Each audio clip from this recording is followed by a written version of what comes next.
Hello and good evening, everyone. My name's Jamie and I work for Cumbria Wildlife Trust. Thank you for joining us for Birds for Beginners.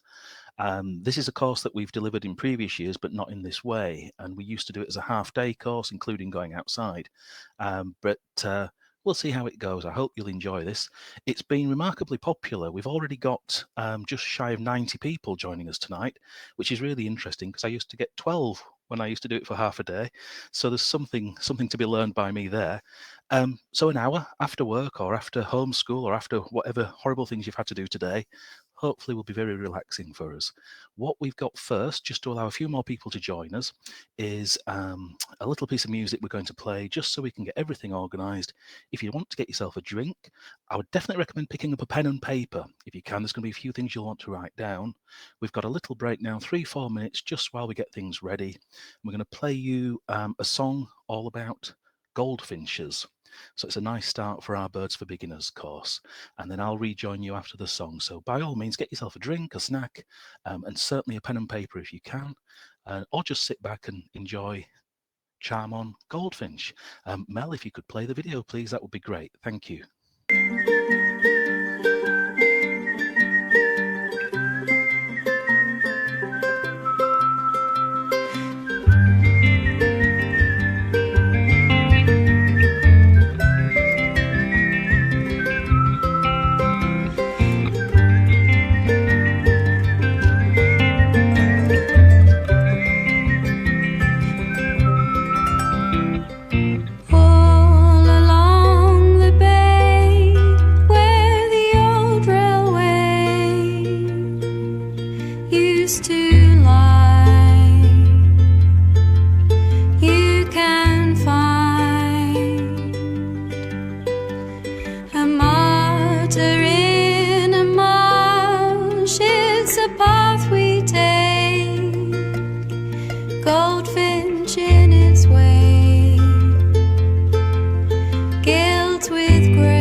Heaven help us when all your gold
Now that was Charm on Goldfinch by Beth Porter, part of the Spell Songs group.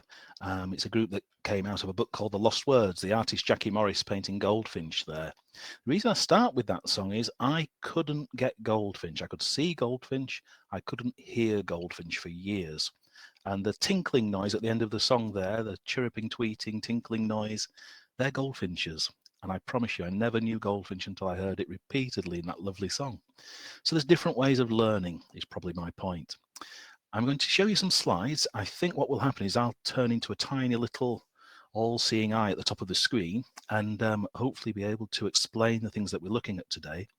The whole purpose of this course is really that January is a brilliant time to start with birds. Even if you've been watching birds for a long time or been mystified by birds for a long time or struggled for years like I did with Goldfinch, January is the best time of year to start.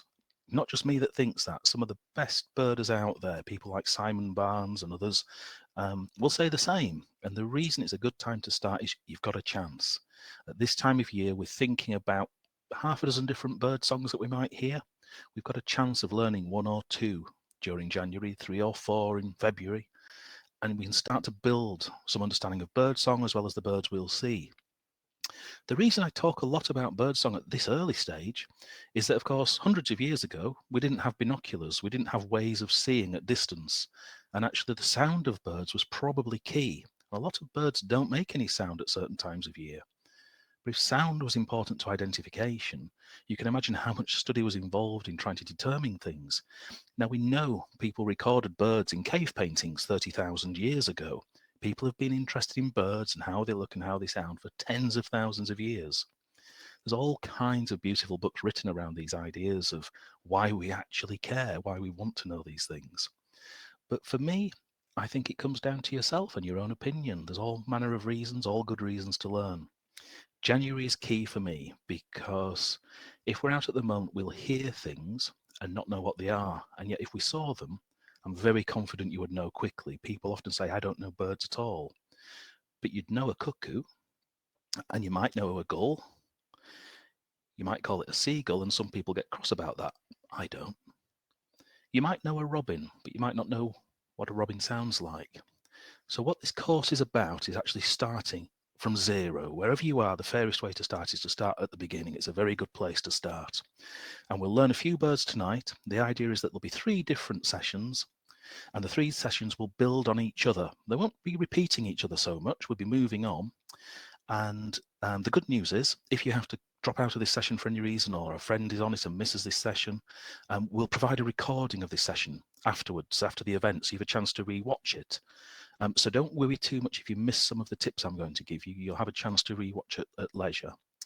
I'll try and keep it slow. I get rather enthusiastic about birds and listening to birdsong.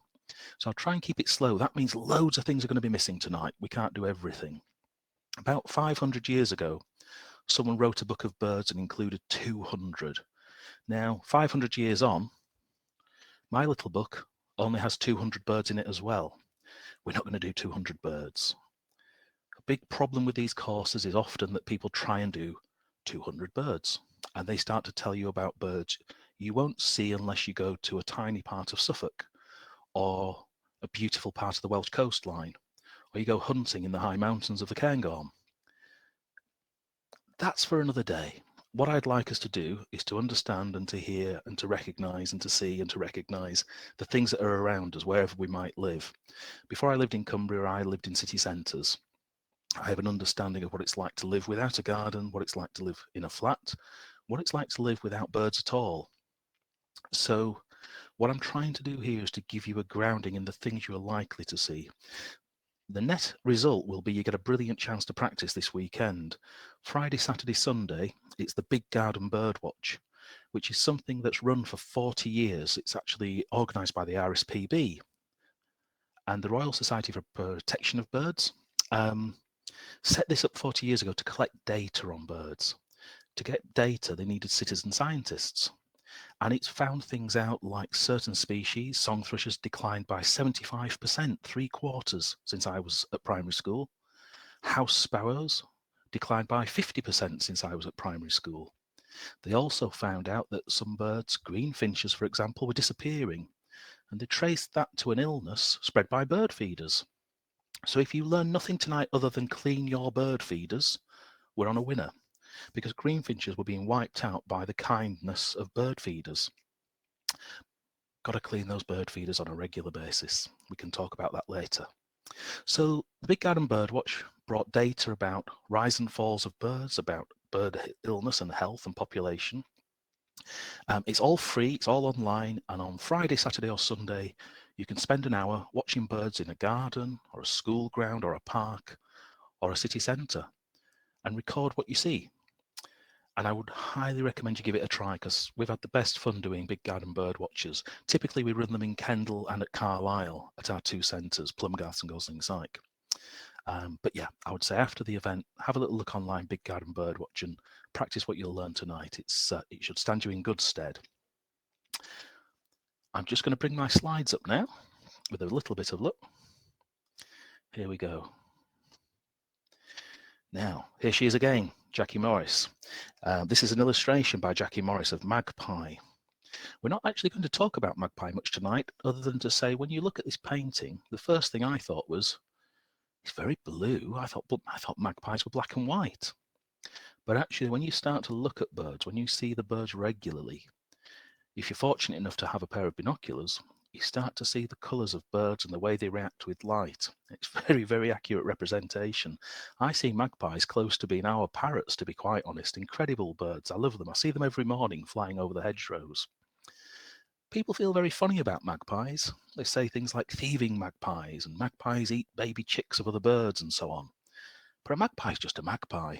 And if we start to apply what we think about things, we're going to get ourselves into a real mess where we only want to feed a certain kind of bird in the garden, but we don't want to feed others. And we start to interfere in a way that's not really helpful. You've just got to let birds be birds, really. That's an illustration by Jackie of Magpie, one of the lost words. And I'm starting with the birds that, again, you would possibly know a magpie, but do you know what it sounds like? Learning's an interesting thing because people will latch on to different ideas. And I don't provide a single way of doing this because it's not going to suit everybody. So I might say that a magpie sounds like a vintage football rattle, the wooden rattle people used to twirl, which funnily enough used to be an air raid warning rattle from the 1940s. Now, if there's any youngsters on here, they won't know what I'm talking about unless they've watched Dad's Army. But a football rattle is what a magpie sounds like. Somebody else might think it sounds like a stick through the bicycle spokes, and that might give you a different visualization, a way of hearing a magpie. I'm going to play you some bird songs tonight. I'm actually going to play them through my headset. We've had a little try. We think this is going to work. I'm not going to play you magpie because it's not about magpies tonight. But what I want to do is take things you know and show you them in a different light. So we're starting with robin. As I say, start at the beginning. It's a good place to start.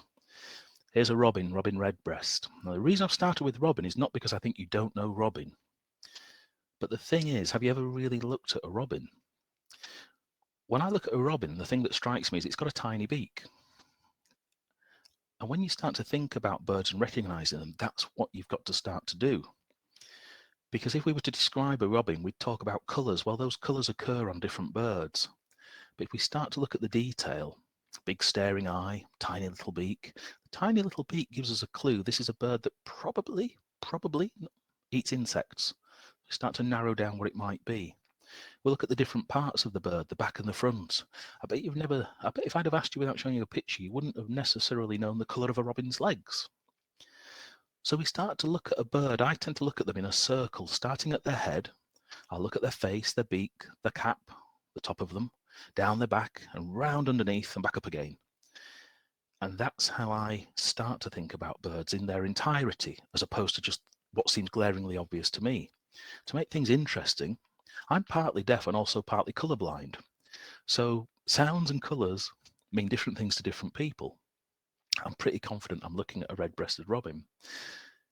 We tend to know robins because they crop up on Christmas cards, they crop up in Wordsworth's poems, they crop up in references to postmen in Victorian times, and they crop up on all kinds of literature and advertising materials. So we tend to know robin.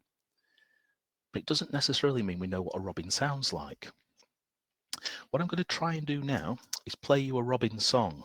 And the reason I've started with robin is nothing to do with the fact you probably know what they look like. It's everything to do with robins singing. Robins sing all year round. It's a very peculiar trait of robins. So you can hear a robin on the 1st of January, just as you can hear it on the 3rd of May. And a robin's song, to me, again, believe it or not, took me 3 years. But it only took me 3 years because nobody helped me. So what I'm going to try and do is help you out here. I'm going to play you a robin, and I'll talk to you a little bit about how birds sing. And that will apply to all kinds of birds that we'll discuss. But if we start with a bird that we at least know the look of, we've got a chance. I've got a little device here, looks like a child's pen. It's actually a brilliant gadget called Bird Voice. It was built for access to nature for people with various disabilities, and actually it's brilliant for everybody. It's won all kinds of awards. So I'm going to hold it against a card and it'll play a robin song. Sometimes this is going to be a bit deafening, but we'll give it a try. This is what a robin sounds like sometimes.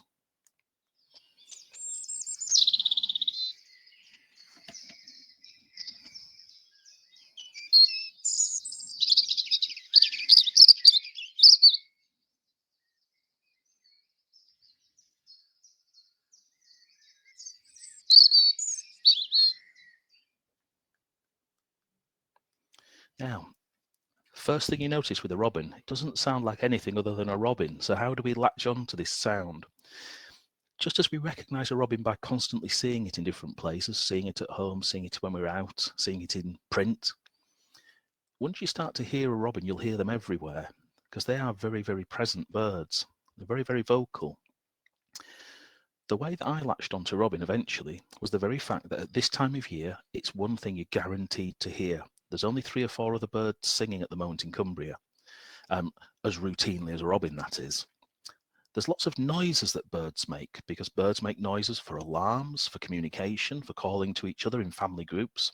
But when we're talking bird song, that was the song of the robin that we heard. That's something that we're going to hear from now right into the summer. And the robin song, to me, the way I latched onto it was to think it's never the same twice. It's in the same sort of sound, but always different. And it reminds me a little bit of a jazz musician who's kind of noodling away with this diddly-dee, diddly-doo, boop, boop, boop, dee, boop, boop, boop, boop, the kind of music that's going to send somebody mad who doesn't like jazz. But a robin to me is a jazz musician, playing the same few instruments, but in a very unexpected way. And that's the thing I would encourage you to try and latch on to, that idea that it's a bit improvised, but it's within a certain repertoire, and you're going to get this kind of song, which gives you this kind of diddly-dee, doop, dee, boop, boop. You don't know when it's going to stop, you don't know when it's going to start, but you're going to know at some point that this is a robin.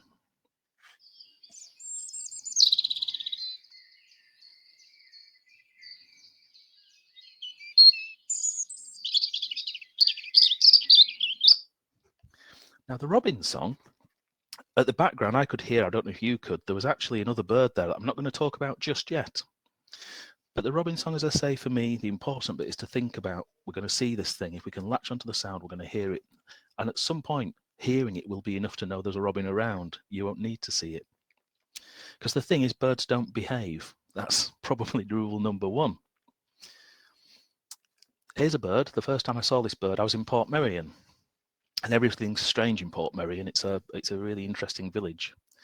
And a little bird like this bounced up to me, and I thought, I've never seen a bird like that. But if you use my idea of looking at a bird, it's got a little beak, a big staring eye, it's got a certain shape. Now, if you saw it in the flesh, you'd have a size on it. You might think it's a size of a such and such that you also recognize, be that a chicken or a blackbird or a robin. When I put them together, they look completely different. But actually, the shape is very, very similar. The beak is a very similar shape, although a different colour. What we're looking at here is actually a juvenile, a baby robin. A baby robin on the right and an adult on the left. So there are times when you're going to see a bird and not know it. And if it doesn't sing, you haven't got that to go on either. A lot of youngsters can't sing or don't sing. But by using that idea of looking at something and thinking, well, what shape is it? What does it resemble? What features has it got? It's going to give you a clue to work out what a bird is. Because a thing that looks like something else is pretty useful, actually, because it narrows things down. We know you're not going to be talking about an ostrich or a seagull. If you say, well, it's a little bit like a robin or a sparrow. But remember this thing about colour, this idea that we've got to know the colours and we've got to know the feathers, the plumage of a bird. It's not necessarily the right way to go about things. Because, as I say, birds don't always behave. Here's one not behaving. You might know this, and this is the other thing with birds when you start to learn to identify birds. They don't just sit nicely like they do on the page of your book. So if you have your ID book and you've got a beautiful side portrait of bird, when a bird presents itself like this, or more often flies away from you, only showing you its backside, it's not going to match anything in your book. You possibly know what this bird is, but why I love this photo, the main colour that we talk about when we talk about this bird is almost invisible here because of how the bird is showing itself. So we start to think about what I was saying, how to look at a bird. If I was looking at this bird's face and looking round, I'd be thinking, well, its beak's almost missing. It's got a black eye stripe, almost like a black bandit mask. It's also got a bit of a black chin. Very yellow, but with a black stripe. And I'm starting to look at things that you wouldn't necessarily associate with this bird, but they're the things that I'm going to find when I go back to my book to check out what bird I've seen. That's why it's important to look at the other characteristics, not just that bright robin red breast. And in this case, not just its blue cap, because this bird indeed is a blue tit, another very, very common garden bird, a bird we often know because it's shown very often in illustration, in books and so on. Blue tits are a really great example of a bird which can confuse the heck out of you because we associate them with doorsteps, and if you're my age perhaps, you might associate them with pecking the tops off milk bottles. The thing with blue tits for me is, again, I used to hear blue tits constantly without knowing they were blue tits, because wrongly in my head, for me, blue tits were garden and doorstep birds. Well, actually, they're in the woodland. Most of what we call garden birds, well, gardens didn't used to exist. These birds did. Most of what we call garden birds existed somewhere else before. And they're woodland birds primarily, not always, but primarily, sometimes farmland birds, that have adapted to coming into gardens to feed as gardens have developed and garden trends have changed. We're now seeing a great era of wildlife gardening, which means different kinds of flowers, different kinds of feeding for birds, different opportunities, garden ponds and bird baths. So we see birds that would be actually in the woodlands, possibly even halfway up the fells. They would include things like this. So I've been halfway up the fells near Borrowdale thinking, what on earth is this bird? And it's very, very often a blue tit. A blue tit song, for me, once again, I relied on someone to show me at first. It actually has a pattern. So much as the robin didn't have a pattern, that it was all a bit random, a little bit improvised, blue tits are pretty consistent. And when you turn to bird books, they can really confuse this matter by trying to be very, very descriptive. And they'll talk about special jargon. They'll talk about trills and rattles and peeps and cheeps, none of which means a darn thing to me. But when someone said to me, well, they just go see sasa sasa, see sasa sasa. And I thought, see, I don't even know how to spell that, but see sasa sasa. When you go out and you hear that, you're probably on the trail of a blue tit. And once you realise that blue tits appear everywhere, not just in your garden, as I thought, you start to hear this noise, you start to hear this song. I'll try and play it and see if it works for you. But more than the sound, in a way, we're looking at the pattern, we're looking at the rhythm, because this is what you'll hear when you're out and you're wondering what that tiny bird that you can't see is. This should be the sound of a blue tit. Not so much that bit.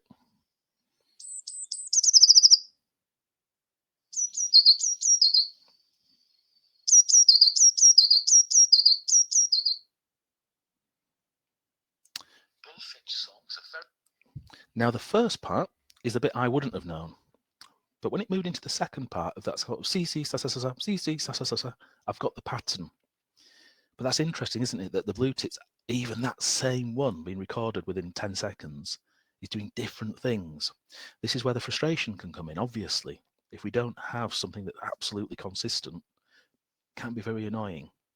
So sometimes what we're actually looking at or listening to is not a fraction of the song, but give it time, because it might be that there's a portion of the whole song or a variation of the song that you can latch onto. And the rest is kind of stuff you need to filter away in a sense. If you happen to have a pair of binoculars or a good view, you can start to look towards the sound, and then you can put the picture with the sound and narrow down further. But the CC Sasa Sasa, for me, will always give me blue tit at least as a chance, and then I can try and narrow it down further by more listening or closer looking. So yeah, the pattern of the noise. We're getting away from a very descriptive kind of music vocabulary type description, getting more just to the actual, what the rhythm might be.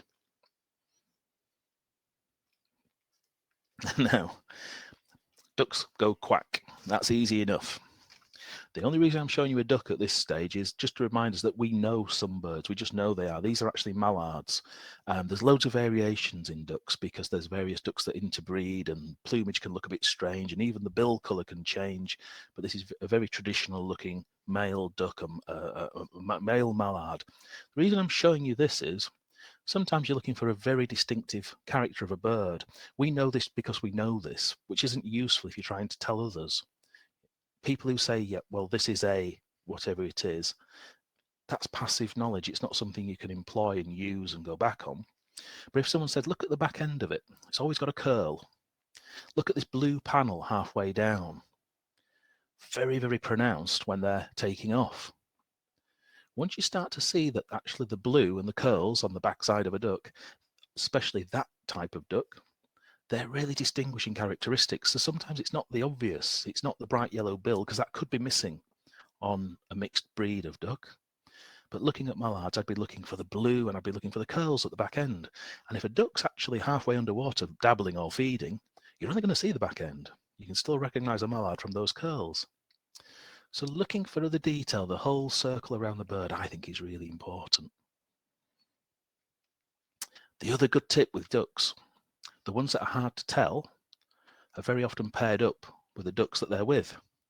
So once you know the males, which have the obvious kind of colouring and the patterning and the curls in this case, very, very likely you're looking at a female of the same species. They're often cryptically camouflaged to help them evade predators, especially when they're on eggs, of course, on nests and so on. So when you get into ducks and start to be confused by them, the thing is to always look at what the next nearest duck looks like, or at least what a similar but different duck looks like. Because you're going to start realizing that actually you know all those ducks, they're just paired up with mallards, as opposed to wondering what kind they are. So we've got an interesting thing there. It also demonstrates something, that male birds and female birds can look completely different. And that can be a real trick at times. It's not always true. Some birds look identical between male and female, or extremely similar. I was convinced that a pair of birds I saw every day were brothers, when actually it was a male-female pair. I just hadn't clicked that they're very, very similar.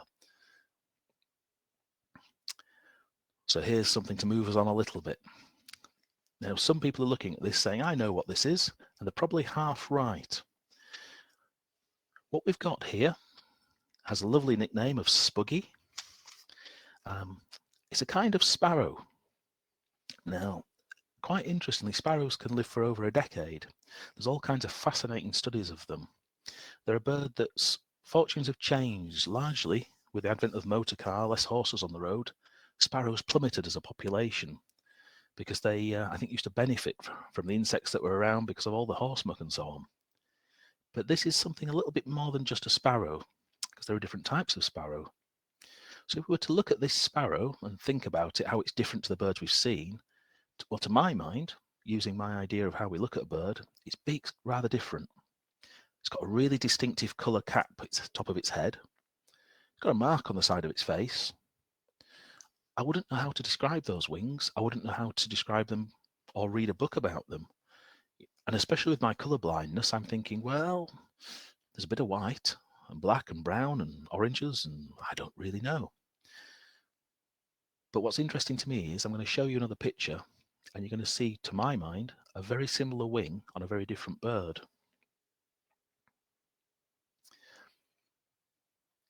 So again, thinking about this bird we've seen, well, I think it's a sparrow. Or is it the same as the other one?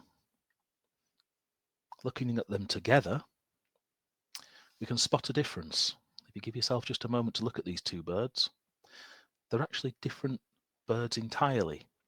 Now, this was only recognised about 300 years ago, when people used to start to, with an obsession with categorising and listing and naming, but it actually throws up the differences.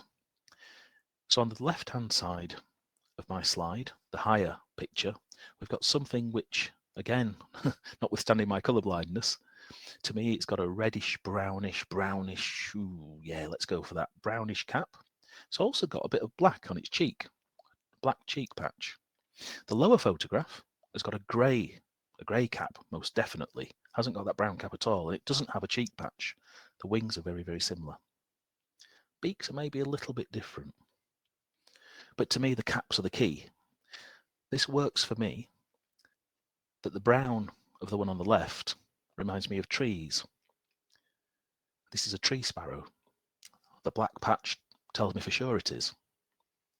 The grey cap on the other side, well, I live near Kendal, the old grey town where everything's made of limestone and greyness. The grey cap is like the grey houses of Kendal. It's a house sparrow. So we have tree sparrow and house sparrow. You can see them together, or you may see only one. It happens to be that where I live, I used to have 24 tree sparrows around. They were so common, and this was a bird I thought that was uncommon, I assumed they were house sparrows. It's only when I actually looked carefully at the detail and used a book, I realised there was a distinct difference, which was this cheek patch and cap colour. And this is why I say always start around the face and look around the bird, and then comparing can be really useful. Some of the best bird books, and I'll talk about books a little later, will give you what they call confusion species.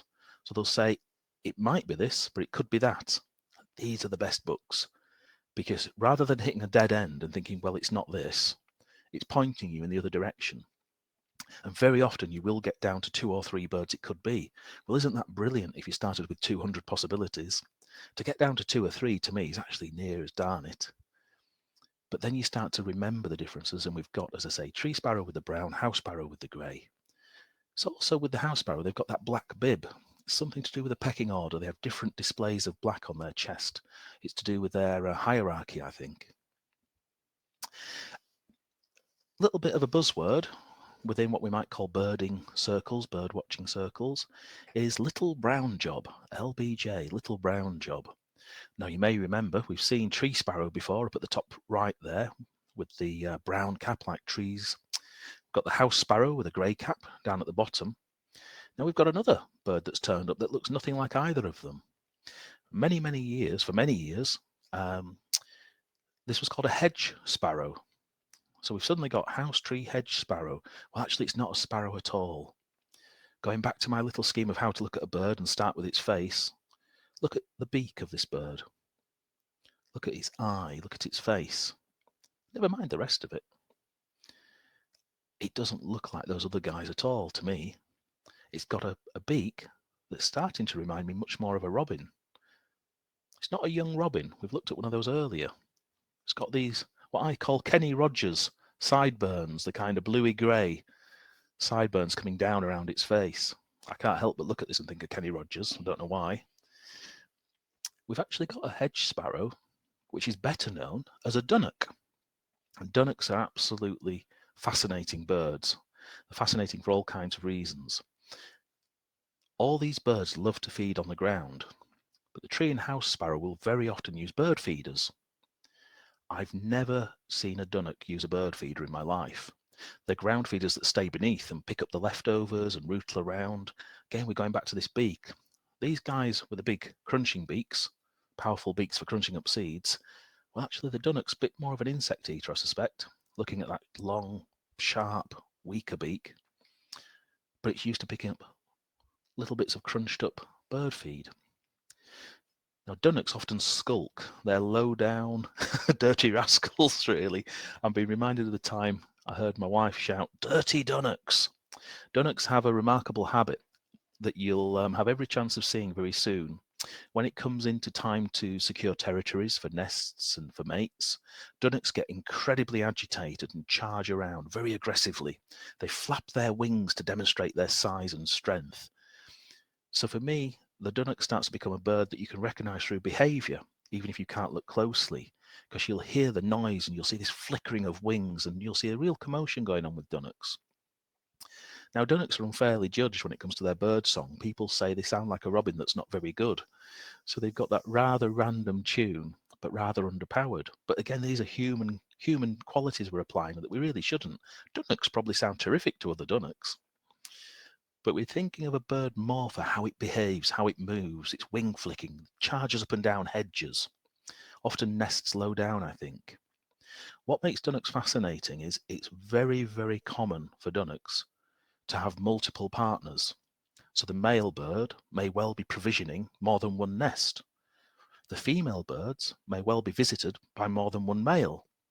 So they have an incredibly complicated family life, shall we say, where no one's quite sure who's the mother and who's the father and what's going on and who's bringing the food, which fascinates the scientists and the naturalists because it's such an entertaining show from this tiny bird, and it explains why it's so darn stressed all the time, flapping around.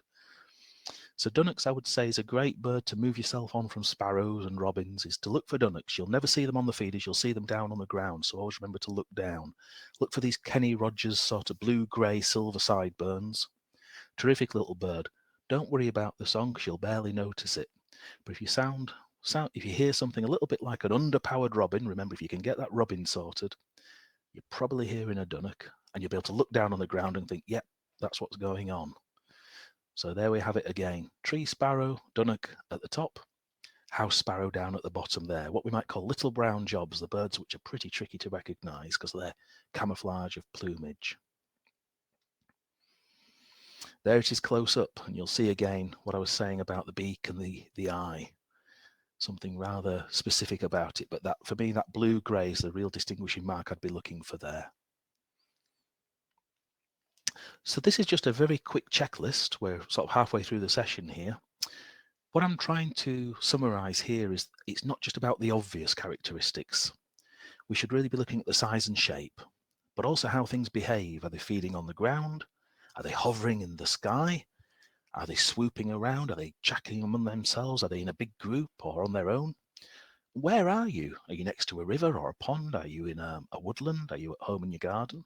That can really matter. Time of year. Some birds will only see, migratory birds are only here for the summer, or conversely, only really here in large number in the winter. So time of year is also going to give us a clue what we're doing. What's referred to as distribution is really useful. The guidebook that I swear by is actually this little one. And the reason I swear by it is it's little. It means I carry it and I keep it with me. Also means it's not expensive. But one of the useful things it has is a little map which shows you roughly in the country where you might find a certain bird.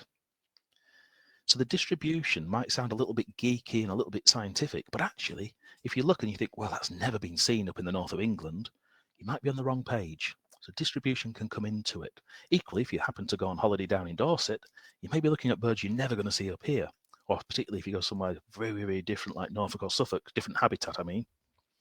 So I think for me, the important thing is to think about these extra things that you can't see, but you should really try and record if you're thinking of having some notes to take back home.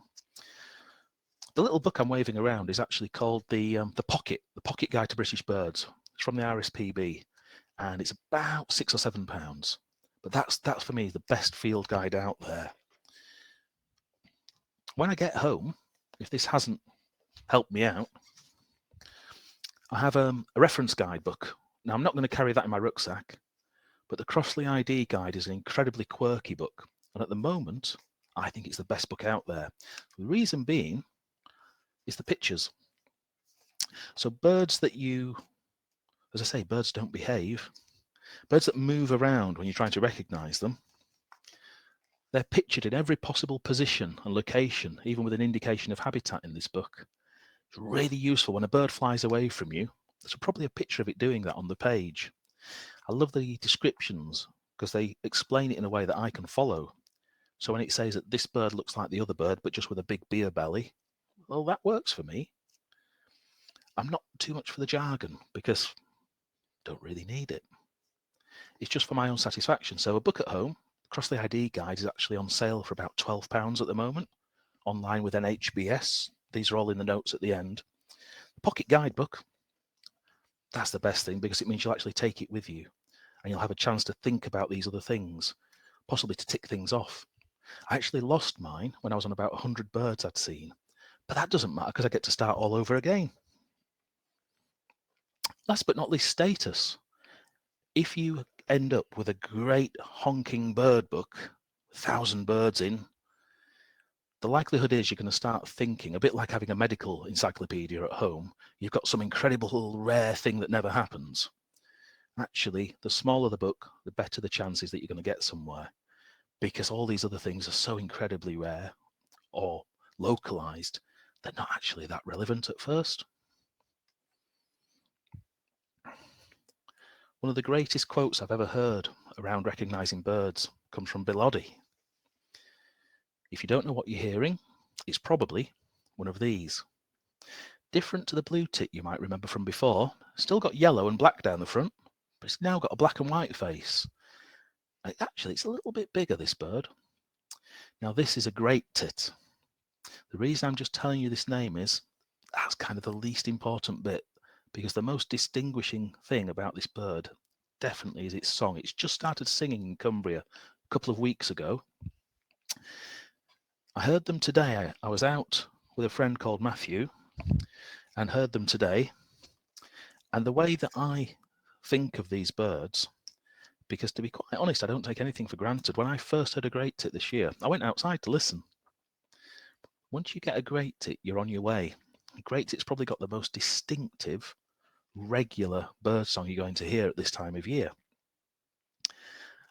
I think for me, and this is what works for me, is I think about a squeaky wheelbarrow. If you were in the garden pushing a squeaky wheelbarrow, it has a very, very regular rhythm. This recording doesn't represent that very well, but we'll see how it goes.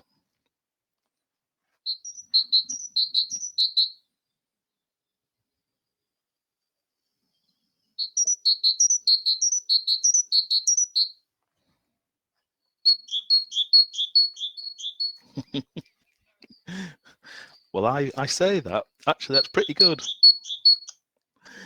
I just never move that fast with my own wheelbarrow. But it's that two-tone. Some people transcribe it as the word teacher, and the sound of teacher, teacher, teacher, teacher.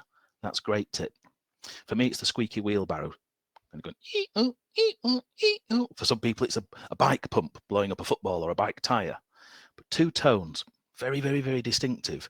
Now, the thing is, the great tit can do a dozen different things in a very short space of time, but somewhere in there will be the teacher, teacher, teacher, teacher.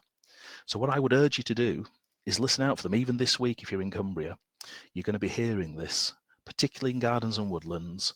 Very, very loud. It's very, very obvious. They're quite big birds. They're not frightened of things. So this is a song that's designed to be heard and to be very, very prominent. And that two-tone squeaky wheelbarrow, you can start to tick off the birds, because the other thing is, once you hear that, you know what it isn't. And that to me is just as satisfying. You know, you're not listening to whether it's a cuckoo or a robin or a gull or a crow. You're narrowing down. When you can actually go, yeah, I'm pretty confident that's a great tit. I'm going to look for it now. You're going to find it and put the two together. And certainly for my wife, B, what really helped her was having a pair of binoculars. And she said, when I actually see the bird singing, somehow that goes into the memory bank.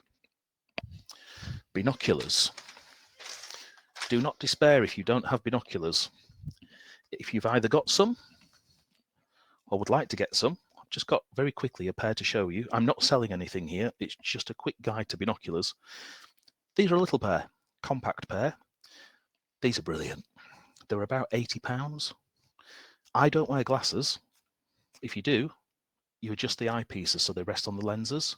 If you don't, you need it to be distanced from your eyes. You have a focus wheel there. You should have an adjustment on one of the lenses to make sure your eyes balance, because if you've ever had an eye test, you'll know your eyes are different. Very likely, quite often people have binoculars, they've never been shown that. They don't know about changing things for wearing spectacles, because they may have got them when they didn't need glasses, but you do need to adjust those. They'll either roll back or move up. Focus is what you use all day long. Once you've set your left and right eye together, You don't need to change that if you're the only person using them. They go everywhere with me because they're lightweight, but they're not waterproof. That can be an issue in Cumbria. I wanted a pair of binoculars from the time I got an Usborne Nature Trail omnibus when I was 8. Only took me 35 years. So I got a proper pair. Say a proper pair. They were somewhere between £100 and £200, and that to me was more than enough. I take them out less because they're heavy, but I take them out more when I know it's going to be wet or when I know I'm definitely going to see something. So I had them with me today. The key with binoculars is try them. Go somewhere where you can try them. Spend whatever you can spend. You're probably not going to get anything brilliant, to my mind, under £50 or £60. There's an awful lot being sold for that. So better to wait on, save up, wait for a birthday or for Christmas, and go to a shop which will help you out on that basis. So binoculars are really, really useful because you'll start to put the picture with the sound. Speaking of sound, heard my very first one this year. We've got a bird here that doesn't look like anything else we've seen. Very strange shape. It's got the little tail sticking up at the back end, but also for a little bird, look at the size of that beak. Big schnozzer of a beak there. Now we've got a long thin beak, which is telling us maybe this is a bird that's probably going to be into insects. This is a bird that you're almost never going to see, despite it being the most commonplace bird in the whole of the country. You may not know this bird, you may not know its song, but you will genuinely know its name. This is actually, funnily enough, it's from the Lost Words. This is a bird called wren, W-R-E-N. And a wren is one of the smallest birds out there, but there are millions of them in the country. Very particular things about wrens. They love to be low down, they love to be hiding, they have low down nests, but you'll hear wrens scolding. They tick and click in the bracken when you're on the fells. But the key thing that I heard today was its song. Birds only really start singing when they have to. We like to tell ourselves they sing for pleasure. Maybe sometimes they do. They actually sing for survival. They sing to secure territory. They sing to advertise to a mate. They sing to warn off others. They sing to tell you that there's danger in the area. Now, a wren has one of the loudest songs, despite being one of the smallest birds out there. You're very unlikely to see them. You will definitely hear them. I'm going to play you wren. Now, a wren song, even in just a few seconds, has anything up to hundreds of separate notes. Somewhere in the song, you're going to hear a little machine gun being fired, a little rattle. When you hear that bit, you know there's a wren. Once you've got the wren, you'll hear its whole song, and it'll become a very, very recognizable bird by song, and possibly by song alone, because they're very hard to see.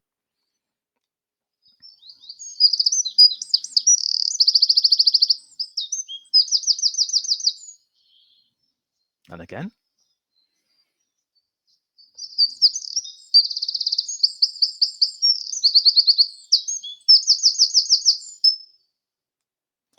That's a bird, as a tiny little bird, sings so loud it actually shakes whilst it sings. So with a wren, what I'm thinking about is I'm not going to look in a tree, it's going to be low down. If I'm hearing that noise, the noise is so loud you're not actually sure where it comes from, such is its power. But a wren's a great bird to recognise because so few people do, and so few people see them. If you think how visible robins are, for example, and even blue tits, this is a bird that's rarely seen, and when it is maybe nondescript, although I'd argue its shape is as distinctive as anything.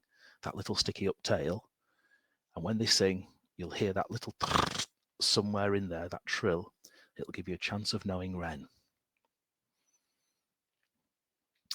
Now, Blackbird for me is actually where I started with birds. When I lived in Brighton, other than gulls and in summertime swifts, I genuinely saw very, very few birds. I had a garden, but because of that Allen Titchmarsh, we had decking and slate chippings and nothing much to speak of, just room for a hammock.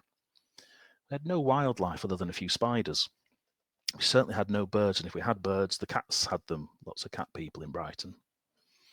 Walking to work one day, a blackbird, perched on a gatepost and sang, stopped me in my tracks, because blackbirds are often thought to have the most perfect bird song out there. And the reason is, I think, that blackbirds actually sing as we expect birds to sing. We've heard a wren rattling, we've heard a robin playing jazz, we've heard a squeaky wheelbarrow of a great tit. I didn't play you sparrows because sparrows just chirrup away like mad, sound like a busy marketplace. But blackbird for me sounds like this. Well, that's the reason why I stopped my commute to work and listened. It's described in a very simple way, but I'll play it to you first. Blackbirds aren't singing yet, but are going to start soon. So when I was saying the ones we've heard so far, great tit, robin, and as of today, wren for me, down at Grange over Sands, blackbirds aren't far away, and you'll know when they start singing. They often get up earliest and stop singing latest. So that's another little clue with blackbirds. You're going to hear them early and late once they get going.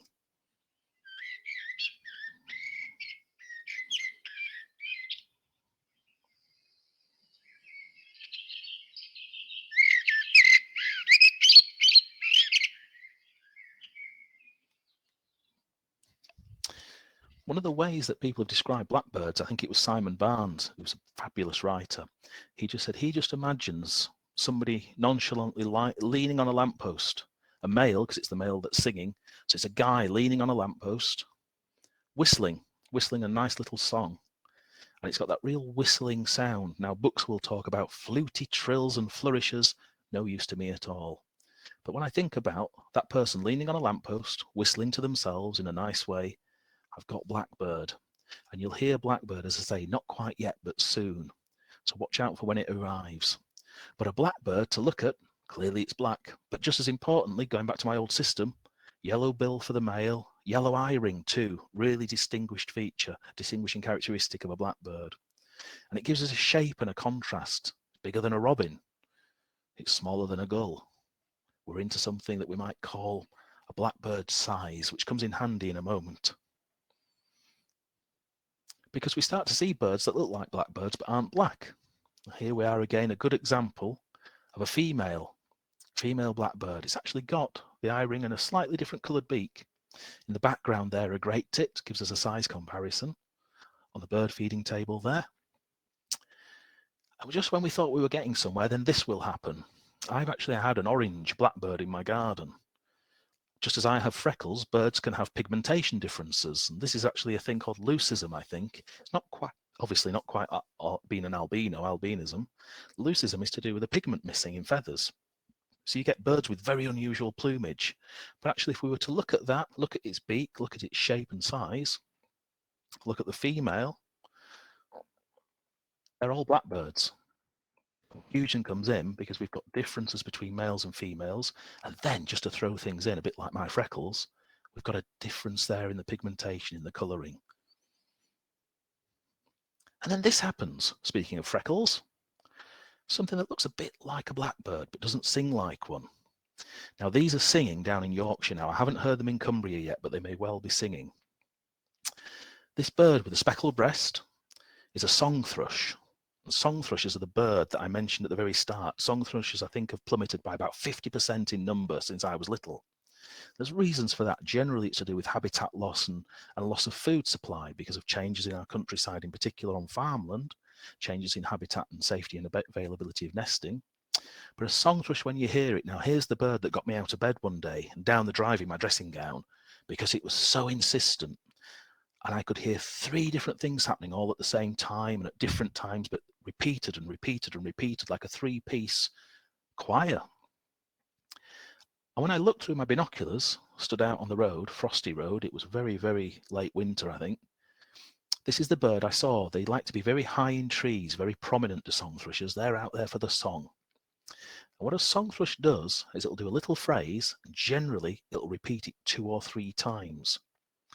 And my friend Mike Douglas, who's a terrific trainer, terrific birder and ecologist, well, Mike taught me a brilliant thing with song thrushes, given how showy and prominent they are. He said he just imagines them at the top of their tree or at the top of their pole, singing, "Look at me, look at me, look at me. I'm good, I'm good, I'm good. Woo, woo, woo." And you get this very, very attention-seeking song. It's very, very nice, but very, very persistent, very, very repetitive. I think in more romantic terms, one of the great poets talked about how a song thrush repeats itself just to prove that it can do it again because it was so beautiful in the first place. But if we were starting from scratch with this bird, we'd be thinking, I've no idea what it is, but perhaps it's like a blackbird. It's very speckled. It's not a blackbird, it's something else. The song is going to be the key with a song thrush. this repeated phrasing. Now, I haven't actually tested this one out, so I may let myself down here. In fact, I'm looking down here. Here it is, song thrush. We'll see if it does the look at me, look at me, look at me. Remember, this is a bird that's all about the showing off.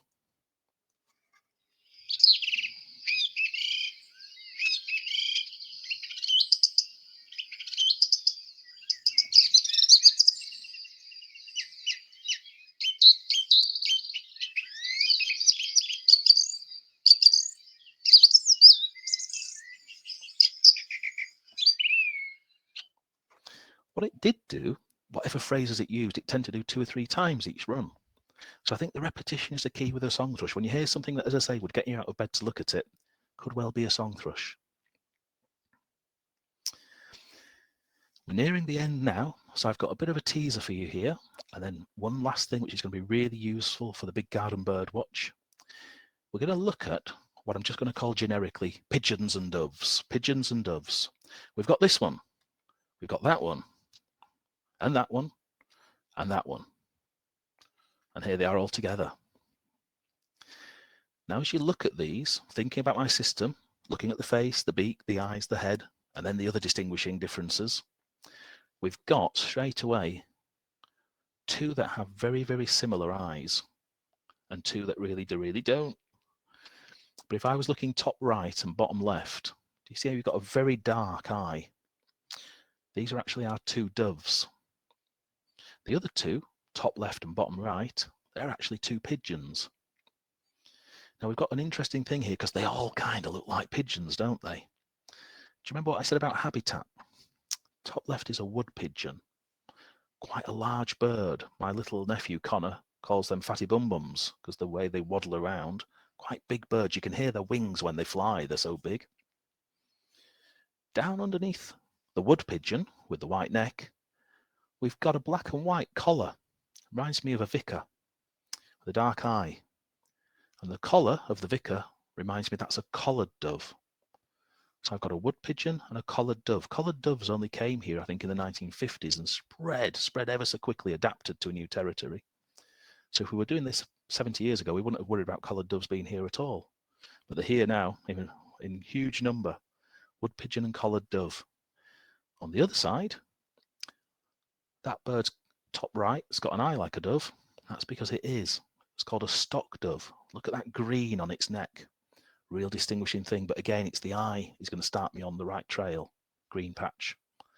And then below it, we've got what's largely called a feral pigeon. Incredibly variable. They're the things you're going to see in town squares and so on, and bus stations.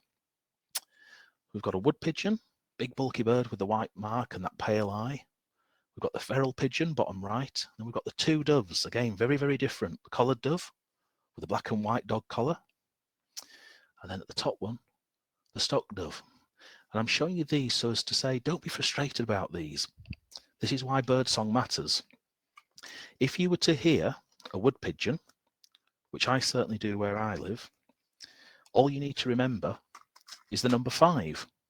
Even if you can't see it, I know it's a wood pigeon on top of my chimney when I hear it through the fireplace, because a wood pigeon makes a sound like this.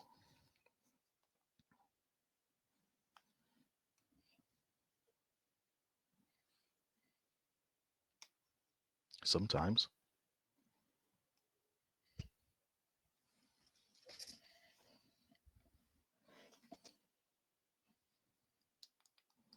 I'll try that one again in a moment.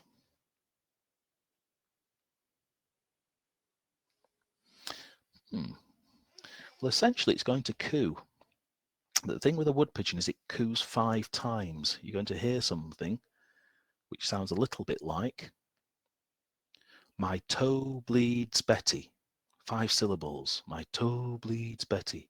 Sounds a bit mournful, but 5 is a wood pigeon. The reason I mention 5 is if you only hear 3, you're hearing a collared dove. Because a collared dove, with its little collar, or perhaps a football scarf, is a very depressed football fan that makes a sound exactly like United, United. Not in a very cheery way. Obviously the team lost that night. And a collared dove makes this sound. We'll see if this gadget works for us. united, united. So the 3 is the collared dove, and the 5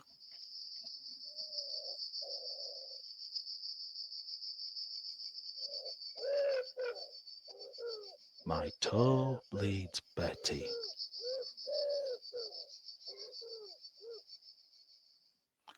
So all I would focus on for now is, do you hear 5 or do you hear 3? 5 is going to give us wood pigeon, 3 is going to give us collared doves. These birds are here in huge number. There's 5 million pairs of wood pigeon, and there's about 1 million pairs, I think, of collared doves. So they're the things you're going to hear. The 5 and 3 is going to be crucial. Now, last but not least, a whistle-stop tour of finches.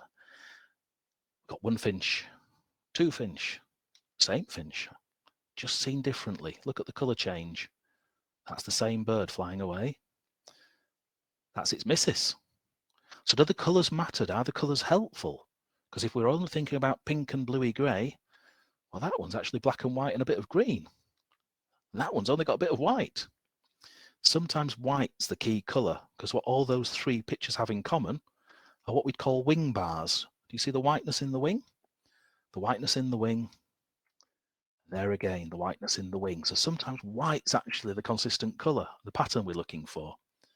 Those 3 birds, male and the female, are chaffinches. Last song I'll play for you in a moment, but we've got chaffinches. Here we are comparing the male and female. Got the same sort of wing pattern, totally different colouring. This gives you a starter, being green as a green finch. There's the bird that we started with, Jackie Morris Droy, our goldfinch. Goldfinch was the example I was saying about the birds looking almost exactly the same, the male and female. They have a tiny difference on red, which isn't worth worrying about. So when you see them in a pair, very often you might see a male and female pair. The gold in the wing there. Very, very, very prominent. Quite hard to see sometimes, I think, these. I rarely see them. Got a bullfinch, very distinctly different. Put the 4 together. What the finches have in common is a similar size, a hefty beak. So again, with the idea of looking at the faces, looking at the beaks, looking at their eyes, we can start to think about the colours as well. Because you see there's a bit of a similarity with the green and goldfinch with that yellow, but then look at the rest of the bird. Very, very different indeed. Now, this is the last song I'm going to play for you. This is the bird that I haven't heard yet, but we will hear soon. And once you get it, to me, this is one of the best birds that you can practice, because you'll hear it an awful lot. It's a very, very common bird, a chaffinch. But a chaffinch makes an extremely consistent sound. I describe it as me falling down the stairs and landing in a pile at the bottom. You'll see what I mean. A chaffinch, as I say, not singing yet. Certainly going to be singing soon.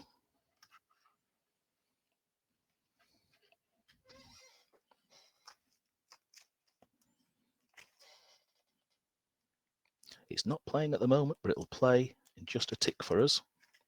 Just going up to my backup here.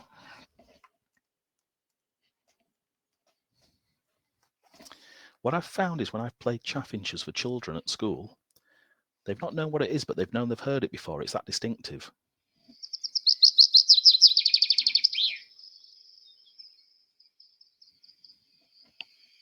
Here it comes down the stairs. Down the stairs and landing in a pile. So there's something to really think about. A top tip that I've heard from a lady called Lucy Lapwing, who's got some videos on YouTube. Lucy said, find a bird song or a bird call online, put it on your phone as a ringtone or as an alarm. Then every time you get a text, you'll hear it. By giving yourself that repetition, you'll retain it. That seems to me to be a very, because I'm out of date, a very modern way of doing things. Sounds like a brilliant way of doing things to me. So we've got our goldfinches there, greenfinches, chaffinches and bullfinches, none of which I'm hearing yet really, but chaffinches are going to be along very shortly. Last but not least now, just with a minute or 2 left, these things will be in the notes, but the things that I've recommended today, if you want to get started, I'm not selling any of these things, but they'll be available from local bookshops if you can, never Amazon, but also quite a lot of the local bookshops have now set up their own websites. RSPB pocketbook, the pocketbook, not the bigger one. The bigger one, it's twice as big. You'll never take it anywhere. Don't bother. Save your money. Pocketbook is brilliant. Crossley ID Guide. That was the reference book with the brilliant photographs. That's £12.50. That's a ridiculous bargain because it's normally 20 quid at the Natural History Book Society, nhbs.com. And possibly the one person I found to be the best of all, a chap called Simon Barnes. He's written a book called How to Be a Bad Bird Watcher, Bird Watching with Your Eyes Closed. 2 books which are very similar but equally brilliant. I really recommend that if you're interested in birdsong. Libraries are going to be good for this as well. They may well have it as an e-version because if you're a member of your library, you can get electronic books. Online, there's an organisation, the BTO, has some brilliant videos which compare difficult birds. So it'll show you the differences. I think it's Dawn and Sue who put the videos together there, and they do a fabulous job.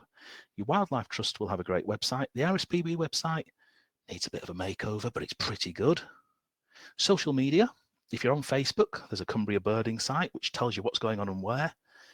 They're on Twitter at Cumbria Birds, but also the Cumbria Wildlife website is going to be great because a lot of the guys working out on reserves and the volunteers will tell you what's happening and where. There's a wonderful thing about the Falshore Ospreys, for example, run by Alistair.